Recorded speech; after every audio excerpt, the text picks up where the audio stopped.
আপনার কি মনে হয় আন্দোলন কি থেমে গেছে? আগে না, আন্দোলন থামেনি।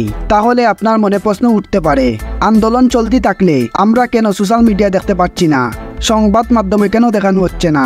এর উত্তর একটাই, আন্দোলনের কোনো ভিডিও সোশ্যাল মিডিয়া ছাড়তে বারণ করেছে সরকার। এই জন্য ফেসবুক ব্যান করে দিয়ে সাধারণ মানুষের মুখ বন্ধ করে দিয়েছে সরকার। ৭০ ঘন্টার ভিতর যদি পদত্যাগ যদি না করে শেখ হাসিনাকে এই ঢাকা শহরে ঘেরাও করা হবে। তবে এবার ভাইরাল হয়েছে নাটক অভিনেতা তৌসিফ মাহমুদের ছাত্র আন্দোলনের একটি ভিডিও। ভিডিওতে দেখা যায় যে তৌসিফ মাহমুদ ছাত্রছাত্রীদের পাশে আন্দোলনে অংশগ্রহণ করেছেন। তবে এরকম ভিডিও দেখে সংবাদ মাধ্যমের ৭১ টিভিতে খেপেছেন মাননীয় প্রধানমন্ত্রী। স্লোগান মিছিল, কিন্তু তাদেরকে উস্কে দেওয়া হয়েছিল যে মিছিল করতে হবে।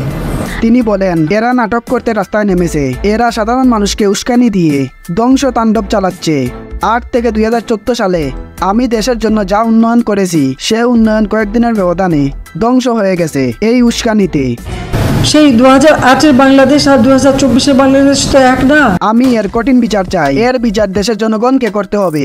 চলাফেরার পথ যারা রুদ্ধ করে দিল তাদের বিচার এদেশের জনগণকেই করতে হবে। এতে আরো জানা যায় কন্টেন্ট ক্রিয়েটরদের উস্কানিমূলক কথাবার্তায় আন্দোলনকারী ছাত্রছাত্রীদের উস্কে দিয়েছে, তাদের উপর আইনি ব্যবস্থা নেওয়া হবে।